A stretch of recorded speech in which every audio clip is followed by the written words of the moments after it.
आप सबों को मसीह जोहार। मैं प्रॉफिट पप्पू मुखी फिर से आपको गुड न्यूज़ एंजल मिनिस्ट्री के यूट्यूब चैनल पर वेलकम करता हूं। और आज का जो विषय है वो विषय है कि पाप से तो नफरत करो परंतु पापी से नहीं। हम लोग इसको इस प्रकार से देखेंगे।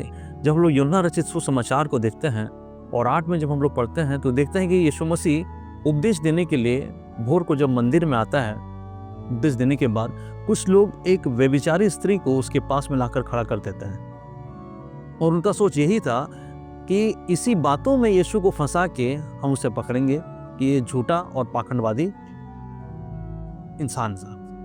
लेकिन जब हम लोग देखते हैं कि और लोग कहता है कि यीशु ये स्त्री जो है व्यभिचार करते हुए पकड़ाई है नहीं। यीशु मसीह को कहा जाता है और यीशु मसीह को बोला जाता है कि तुझे तो पता है कि मूसा की व्यवस्था में ये लिखा है कि कोई भी अगर स्त्री अगर व्यभिचार करते हुए पकड़ाया जाए तो उसे पत्थर से मार देना चाहिए।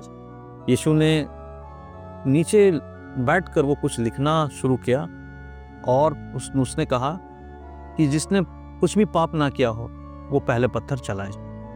ये सुन के जितने भीड़ थे वहाँ से चले गए और जो उठ के वो स्त्री को दिखता है और स्त्री से जब पूछता है कि क्या तुझे किसी ने दंड नहीं दिया, तो स्त्री ने कहा कि नहीं प्रभु, सब चले गए।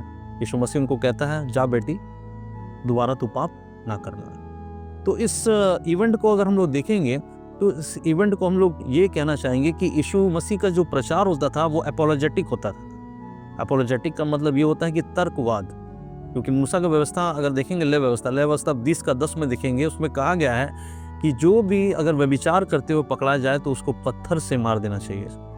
लेकिन यीशु मसीह ने उसमें तर्कपूर्ण से ये बातों को रखा और ये कहा कि मैं किसी को दोषी ठहराने के लिए नहीं आया हूँ, बल्कि मैं पाप से सबको मुक्ति देने के लिए आया।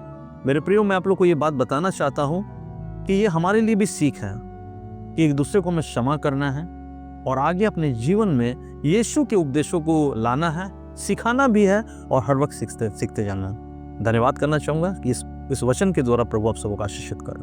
आमीन।